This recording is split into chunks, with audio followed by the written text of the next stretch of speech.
লাদাখ প্রত্যেকটা ড্রাইভার, প্রত্যেকটা অ্যাডভেঞ্চার প্রিয় মানুষ, প্রত্যেক রাইডারের জন্য একটা স্বপ্নের দেশ, একটা অতুলনীয় সৌন্দর্যের দেশ, যেখানে বিপদকে জয় করে নিজেকে চ্যালেঞ্জ করে পৌঁছে যাওয়া যায় এমন দৃশ্যের সামনে যা সচরাচর আমরা দেখতে পাই না। এই প্রথমবার নয়, এর আগেও 2023-এ আমরা লাদাখ ঘুরে এসেছি। নর্মাল সার্কিট, শ্রীনগর দিয়ে ঢুকে মানালি দিয়ে বেরিয়েছি, সেই খারদুংলা, লে, প্যাংগং সো, হানলে, সোমরিরি এইসব দেখে। কিন্তু এবার ইচ্ছে ছিল অন্যরকম কিছু করার। ইচ্ছে ছিল শৃঙ্খলা পাস পেরিয়ে জান্সকারের মতন জায়গায় ঘুরে আসার, যেখানে সচরাচর পা দিতে মানুষ ভয় পায়, যেখানে গুগলে রাস্তা খুঁজলে গুগল স্পষ্ট জানিয়ে দেয় এখানে কোনো রাস্তা নেই। সেখানেই পৌঁছে গেছিলাম আমরা। থেকেছিলাম গণবরঞ্জনের পাদদেশে, দেখে এসেছিলাম ড্রামড্রুম গ্লেসিয়ার। এইভাবেই ঘুরতে ঘুরতে সুরু ভ্যালি, কোথাও রাস্তার খুঁজে না পেয়ে হারিয়ে গিয়ে, কোথাও মনে একটু হতাশা নিয়ে ফুকতাল গুম্ফাতে থাকতে না পেরে, তবুও আমরা জান্সকার ঘুরে দেখেছি। তারপরে অবশ্যই চোখ জুড়ানো সৌন্দর্যের প্যাংগং দেখতেও গেছিলাম আমরা। তাছাড়াও গেছিলাম হানলে, তাছাড়াও গেছিলাম পোগা ভ্যালি, যেখানে উষ্ণ প্রস্রবণ আমাদের পথের ক্লান্তি ভুলিয়ে দিয়েছিল। আর থাকার সৌভাগ্য হয়েছিল জান্সকারের পাডুং শহরে, যেখানে জনসংখ্যা মাত্র 2000। নেই কোনো শপিং মল, শুধু আছে শান্তি। এবার আরেকটা জিনিস আমরা করেছি যেটা আগের বার করতে পারিনি। এবার আমরা উমলিংলা জয় করেছি, এবং সেদিন পৃথিবীর উচ্চতম মোটরেবল পাস জয় করতে গিয়ে আমরা একই দিনে পার করেছি পৃথিবীর 6খানা সর্বোচ্চ পাসের মধ্যে 3খানা। খুবই কষ্ট হয়েছিল, বৃষ্টির মধ্যে আমরা পার করেছি, কিন্তু বাকি গল্প পরে। আগে আপনাদের কি করে আমরা গেলাম সেটা দেখাই।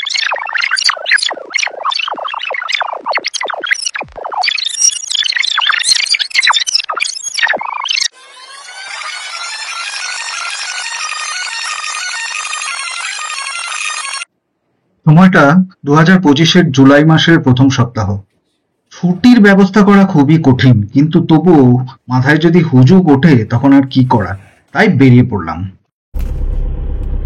Hello, good morning, welcome to our channel. আর আজকে আমরা বেরিয়ে পড়েছি সকাল সকাল, ভোরবেলা 4:06 হয়েছে। কোথায় যাচ্ছি? আজকে যাচ্ছি নাগপুর। ইচ্ছে আছে লাদাখ যাওয়ার, কিন্তু লাদাখ যাওয়ার আগে অনেক চ্যালেঞ্জ আছে। মানালিতে অনেক প্রবলেম আছে, রাস্তা বন্ধ, অনেক কিছু আছে, সুতরাং সেসব পরে দেখা যাবে। এখন তো বেরোই, এসব ভাবলে হবে না, কোনো না কোনো রুট বার করতে হবে। তো এখন বেরিয়ে গেছি, আমরা বেরোচ্ছি ব্যাঙ্গালোর থেকে। আজকের ডেস্টিনেশন নাগপুর, প্রায় 1200 কিলোমিটার, 1100 সামথিং কিলোমিটার।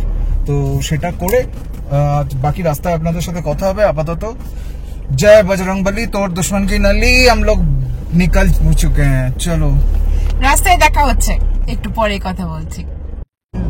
ব্যাঙ্গালোরের একদম দক্ষিণ ইলেকট্রনিক সিটি থেকে উত্তরে বেরোনো খুব একটা সহজ কাজ নয়, কিন্তু সেসব ঝামেলা পেরিয়ে ট্রাফিক পার করে ভোর 4টের সময় বেরিয়ে আমরা কিন্তু চলে গেছিলাম হায়দ্রাবাদের দিকে। প্রথম গন্তব্য হায়দ্রাবাদের লাঞ্চ করে নিয়ে তারপর ইচ্ছে ছিল আমাদের এগিয়ে যাওয়ার নাগপুরের দিকে।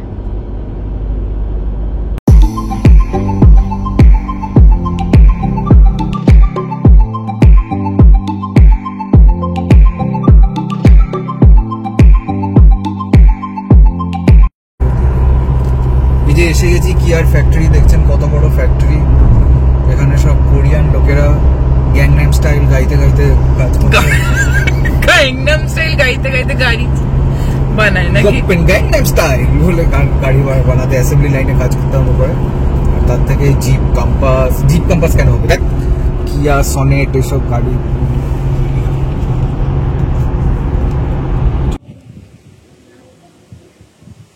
মশলা দোসা, সাম্বার আর চাটনি, আর তার সাথে সাম্বারের মতন মুখ করে থাকা আমার মিসেস। দুটো মশলা দোসা, দুটো কফি, বিল হয়েছিল 276 টাকা, বেশ রিজনেবল। আমরা এখন বেরোবো, যাবো কুর্নুল হয়ে। আর বোধহয় কোথাও দাঁড়াবো না এখন। কুর্নুল হয়ে তাই তো বললাম? না, কুর্নুল হয়ে যাব। কুর্নুলের পরে গুটি, তারপরে আরো সোজা গিয়ে এখন হায়দ্রাবাদ যাওয়ার পথে অর্ধেক রাস্তায় এসছি, আরো অর্ধেক যেতে হবে। তো এখন 265 কিলোমিটার, এখনো আরো প্রায় 265-270 কিলোমিটার যেতে হবে, তবে আমরা হায়দ্রাবাদ পৌঁছবো। পৌঁছে আবার আপনাদের সাথে কথা বলবো। রাস্তায় যদিও আর দু একবার কথা নিশ্চয়ই বলবো আপনাদের সাথে, বাট আমরা আর দাঁড়াবো না, আর ব্রেক নেব না। ব্যাঙ্গালোর থেকে হায়দ্রাবাদ যাওয়ার পথে আসে অনন্তপুর আর কুর্নুল নামক দুটো শহর। ছোট নয়, বেশ বড় শহর। এখানেই আমরা পথের মাঝখানে খাওয়া দাওয়াটা করে নিই। এরপরই পৌঁছে গেলাম হায়দ্রাবাদ। ব্যাঙ্গালোরের ইলেকট্রনিক সিটি থেকে হায়দ্রাবাদের কোকাপেটে আগে আমরা যেখানে থাকতাম সেখানের দূরত্ব প্রায় 550 কিলোমিটার মতন, আর আমাদের সময় লাগলো প্রায় 8 ঘন্টা। দুপুর যখন প্রায় 11:30 তখন আমরা কোকাপেটে বেরিয়েছিলাম 4টেতে, তাহলে ওই 7.5-8 ঘন্টা মতনই হবে। আর বৃষ্টি পড়ছে, আর ওয়েদারটাও একটু ওরকম আলসে ওয়েদার হয়ে আছে। তো যেহেতু আমরা কালকে রাত্রে একদম ঘুমোইনি, আমি 2 ঘন্টা আমরা দুজনেই ঘুমিয়েছি, কিন্তু সারাদিন কাজ করেছি তো ঘুম পাচ্ছে, ঘুমিয়ে পড়ছি। আর এই এক ধরনের সোজা রাস্তা দিয়ে যেতে যেতে না খানিকক্ষণ পরে ঘুম পেয়ে যায়। আর যে ড্রাইভ করছে সে তো নিশ্চয়ই ক্লান্ত আছে, তার তো ঘুম পেতেই পারে। তো ওই জন্য আমরা একটু ফ্রেশ হবো, একটু মুখে চোখে জল দেবো, একটু চা খাবো, যাতে ঘুমটা কাটাতে পারি। কারণ গাড়ি দাঁড় করিয়ে ঘুমোনোর সুযোগ এখন হবে না, সুতরাং একেবারে হোটেল পৌঁছে ঘুমোতে হবে।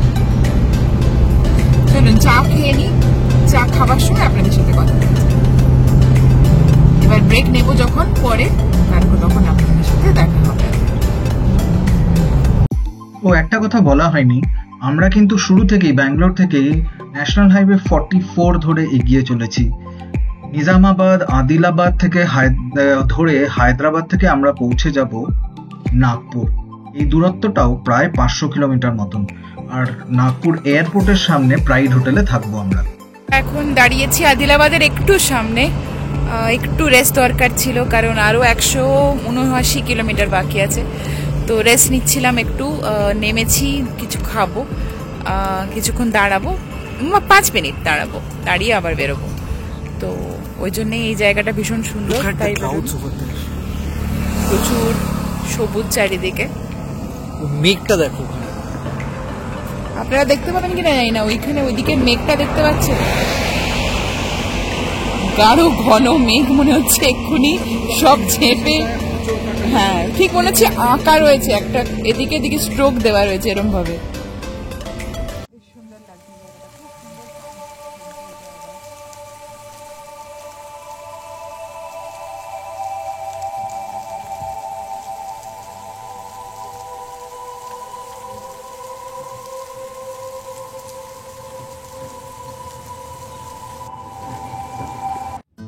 বৃষ্টি মাথায় করেই পৌঁছে গেছিলাম নাগপুর, আর রাতটা কোনো রকম ঘুমিয়ে নিয়ে ভোর 7:30 আবার বেরিয়ে গেছিলাম নাগপুর থেকে।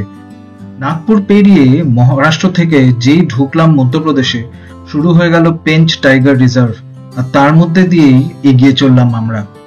পেঞ্চ পেরোলেই আমরা পুরোপুরি মধ্যপ্রদেশে। তো আমরা এসেছি কিউব স্টপে। যেমন বলছিলাম, ক্যামেরায় দেখতে দিচ্ছিলেন আপনারা যে পেঞ্চের ঠিক পরে, পেঞ্চ ঠিক হওয়ার শেষ হওয়ার ঠিক পরে বাঁদিকে কিউব স্টপ আসে। কিউব স্টপ হাইওয়ের একদম উপরে এই হচ্ছে কিউব স্টপ, ওই যে পেছনে রেস্টুরেন্ট। আর সবই পাওয়া যায়, নর্থ ইন্ডিয়ান ব্রেকফাস্টের মধ্যে পরাঠা, সাউথ ইন্ডিয়ানে আপনি যদি ইডলি সাম্বার চান কিংবা দোসা চান সেটাও পাওয়া যায়, উত্তাপাম পাওয়া যায়, সবই পাওয়া যায়। তো আপনি এখানে দাঁড়াতে পারেন, মোটামুটি বেশ ভালো খাবার। আর যদি রাস্তায়, কারণ এর পরে যখন আমরা যাব আরও ঝাঁসির দিকে কিংবা আপনি যদি নর্থের দিকে আরও যান, রেস্টুরেন্ট কিন্তু নেই খুব একটা, ভালো খাবার জায়গা খুব একটা নেই। সুতরাং বেস্ট হচ্ছে যদি আপনারা এখান থেকে কিছু একটা প্যাক করিয়ে নেন আগে যাবার জন্য। তো বেশ ভালো জায়গাটা, পরিষ্কার পরিচ্ছন্ন, আর বেশ খানিকক্ষণ দাঁড়ানো যায়। একটু সময় লাগে খাবার দিতে, 10-15 মিনিট তো সময় লাগবেই খাবার দিতে, বাট তাছাড়া বেশ ভালো জায়গা। চলুন খাবার আসুক আগে, আমি খাবার আসার আগে আপনাদের জানিয়ে রাখলাম যে এখানে আপনারা দাঁড়াতে পারেন। ঠিক আছে, আমাদের আলু পরাঠা গরম গরম একদম, বেশ একটা বিশাল বড় মোটা আলুর পরোটা, বেশ নরম, ভীষণ ভালো, একটু ঝাল কিন্তু বাস বাকি সব ভালো। বলুন, তো আমরা খাই তাহলে। এই হচ্ছে রেস্টুরেন্টের ভেতরটা। এখানে কৃষ্ণ বেশ মন দিয়ে আলুর পরোটা খাচ্ছে, এরপর কখন খাবার ঢুকবে জানি না। হ্যাঁ, এরপরে কখন খাবার জুটবে আমরা জানি। তো আমরা ততক্ষণ খেয়ে নিই, আপনারা ততক্ষণ আমাদের সাথে আমাদের যাওয়ার অপেক্ষা করুন।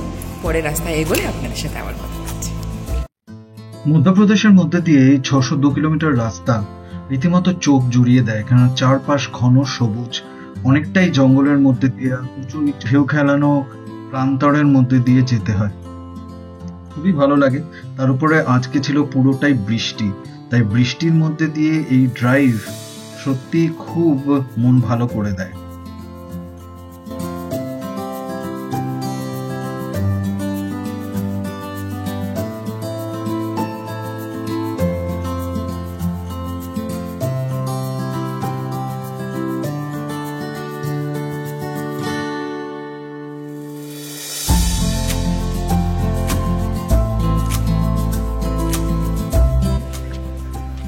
Very good morning. আমরা আজকে নাগপুর থেকে বেরিয়ে পড়েছি।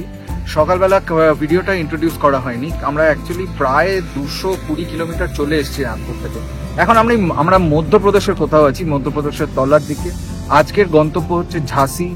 আমাদের হোটেল নাগপুরে যেটা ছিলাম, প্রাইড হোটেল, সেখান থেকে ঝাঁসির দূরত্ব হচ্ছে, ঝাঁসিতে যেখানে থাকবো সেই সরোবর পোর্টিকো, সেটার দূরত্ব হচ্ছে 602 কিলোমিটার। তো আমরা প্রায় তার মধ্যে 220 কিলোমিটার চলে এসেছি। দাঁড়িয়েছি এই কারণে, কারণ বর্ষার মধ্যপ্রদেশ, সবাই অনেক নানান জায়গায় বেড়াতে যায়, কিন্তু এই যে আমরা গ্রাম্য রুরাল মধ্যপ্রদেশের মধ্যে দিয়ে যাচ্ছি, জঙ্গল আর পাহাড়, শুধু জঙ্গল আর পাহাড়, আর তার মধ্যে শাল পাতা তেঁদু পাতার জঙ্গল, আর তার মাঝখানে এরকম ক্ষেত, এরকম যেটাকে ইংরেজিতে বলে রোলিং হিলস, মানে নিচু কিন্তু ক্ষেত, তার মধ্যে ঢিপি ঢিপি পাহাড়, আর তার মধ্যে সবুজ ঘাস জমি আর জঙ্গল। এত সুন্দর, আর মানে দিগন্ত থেকে দিগন্ত ছড়িয়ে রয়েছে জিনিসটা, এবং সেটা মেলে ধরেছে প্রকৃতিকে পুরোপুরি ভাবে, এরকম ভাবে ঢাল হয়ে জমি দুপাশে উঠে গেছে, আর তার মাঝখান দিয়ে মাইলের পর মাইল আমরা চলে যাচ্ছি। সেটাই ইন্ট্রোডিউস করলাম, ছোট্ট একটা ব্যাপার। আজকে 602 কিলোমিটার যাচ্ছি, ঝাঁসি অব্দি যাব। কালকে যাব আমরা, কালকে একদম সত্যিকারের উত্তর ভারতে পৌঁছে যাব। কালকে আমরা পাঞ্জাব ঢুকে যাব, চণ্ডীগড় ঢুকে যাব। দেখা যাবে, এবার দেখতে হবে যে মানালি থেকে রাস্তার অবস্থা কিরকম আছে। মানালিতে আপনারা জানেন মান্ডিতে ক্লাউড বাস্ট হয়েছিল, ক্লাউড বাস্ট হওয়ার ফলে মেঘ ফেটে অনেকে ভেসে গেছে। তো এখন রাস্তা অনেক জায়গায় বন্ধ ছিল, রাস্তাটা খুললে তারপর আমরা ওদিকে এগিয়ে যাবো। আজকে এটুকুই, সঙ্গে থাকুন। আমরা আজকে পৌঁছে যাব ঝাঁসি। পৌঁছতে রাত্রি প্রায় 7:30 বাজার কথা, সেটাই এক্সপেক্ট করছি। রাস্তায় আপনাদের এই যে ভারতবর্ষের একদম ইন্টেরিয়ার, যেটাকে ভারতবর্ষের হিন্টারল্যান্ড বলে, তার সৌন্দর্য আমরা দেখাতে থাকবো।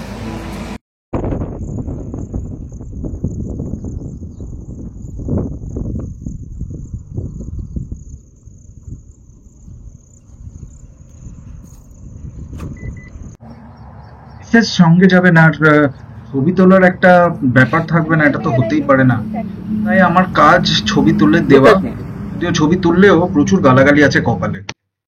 বর্ষায় ফুলে ফেঁপে ওঠা নর্মদার রূপ দেখতে সুন্দর হলেও উপর থেকে দাঁড়িয়ে, ব্রিজের উপর থেকে নিচের দিকে তাকিয়ে জলের তেজ দেখে, জলের বেগ দেখে ভয় যে লাগে না তা নয়। তাই জন্য ব্রিজের উপর বেশিক্ষণ দাঁড়ালাম না, একটুখানি সময় দাঁড়িয়ে একটুখানি জলের তোড় দেখে হুড় করে শুরু করে দিলাম আবার যাত্রা।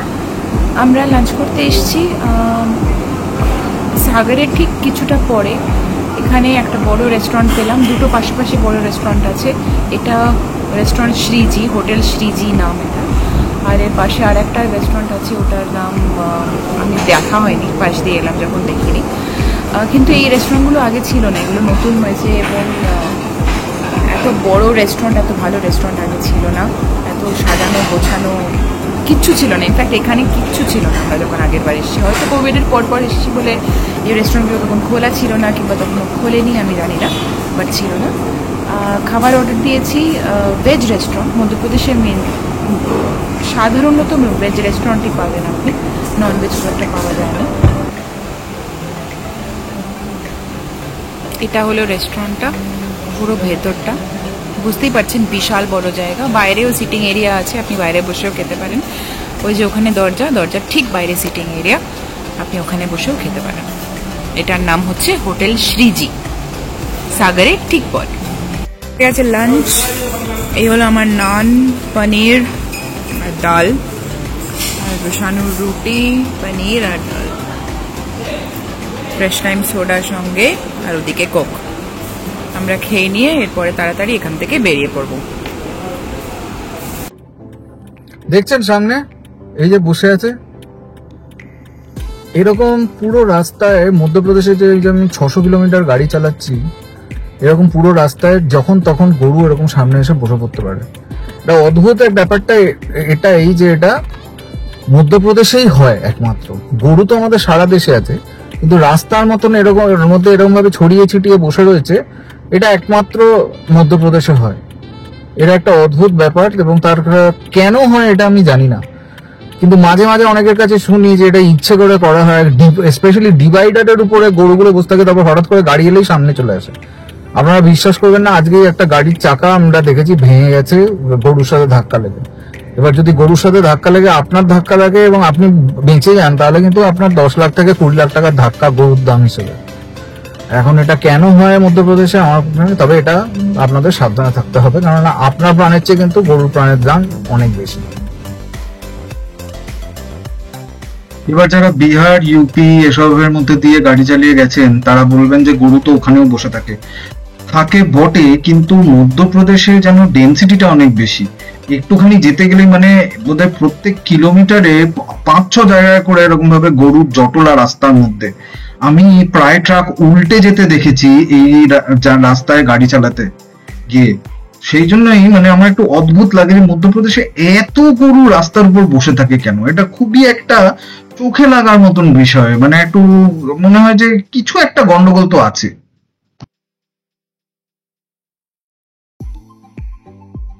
সকাল 7:30টায় বেরিয়ে সূর্যাস্তের সময় প্রায় এসে গেছে। এদিকে তার মধ্যে আমরা পেরিয়ে গেছি ললিতপুর, সাগর, এরকম আরো নানান ছোট ছোট শহর। শহরগুলোর মধ্যে রাস্তাটা কিন্তু ঢোকে না। ন্যাশনাল হাইওয়ে 44 এঁকে বেঁকে পার হয়ে যায় নানা গ্রাম, অনেক মফস্বল।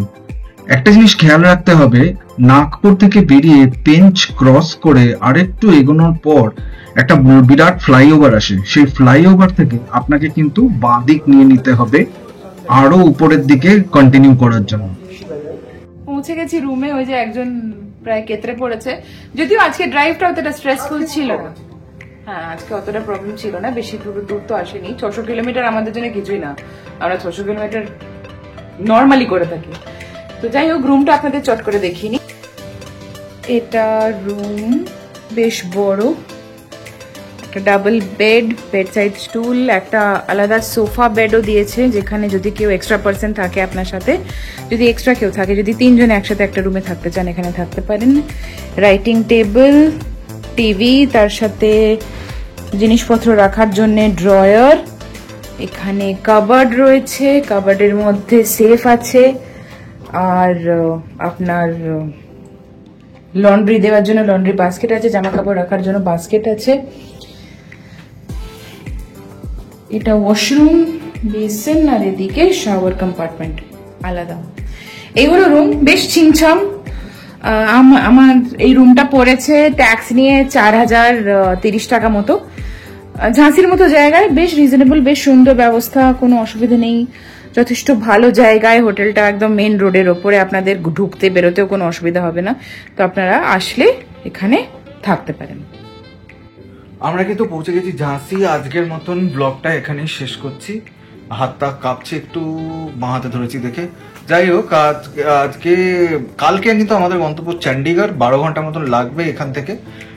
কালকে খুব একটা কষ্ট হওয়ার কথা নয়, তার কারণ হচ্ছে কালকে দুটো এক্সপ্রেসওয়ে পাবো, পূর্বাঞ্চল আর যমুনা। অফকোর্স দুটোতেই গাড়ি চালাতে দুর্দান্ত লাগে, তো সেটাই করব। কালকে একটু ব্লগ ড্রোন উড়ানোরও চেষ্টা করার ইচ্ছে আছে। আশা করি আপনাদেরকে একটা ভালো ফুটেজ দেখাতে পারবো, আর ড্রোনটা হারিয়ে যাবে না। শখ করে কেনা ড্রোন হারিয়ে গেলে খুব মুশকিল হবে। যাই হোক, এবার আমরা তাহলে কালকে শেষ করব চণ্ডীগড়ে। কিন্তু কালকের একটা বড় পয়েন্ট যেটা আমাদের জন্য থাকছে, সেটা হচ্ছে মুরথালে আলু পরাঠা খাওয়া। আমরা মাঝে মাঝেই খাই মুরথাল, কিন্তু আমরা সবাই হয়তো জানি না, কিন্তু মুরথাল দিল্লির লোকেদের কাছে যেমন আমরা কলকাতা থেকে কোলাঘাটে গিয়ে খাবার খেয়ে আসি, মুরথালটা ঠিক তাই। বিশাল বিশাল পরোটার দোকান, ভেজিটেরিয়ান খাবার সেখানে এমন কিছু নেই যা পাওয়া যায় না। হ্যাঁ। তো সেখানেই আমরা যাব কালকে, খাবো, ওখানে গাড়ি ধোয়ানোর লোক থাকে বাইরে, গাড়ি ধোয়াবো এন্ড তারপরে সোজা চণ্ডীগড়। তাহলে কালকে দেখা হচ্ছে আপনাদের কালকে সাথে। দেখা হচ্ছে, আজকের জন্য বাই বাই, গুড নাইট, ভালো থাকবেন।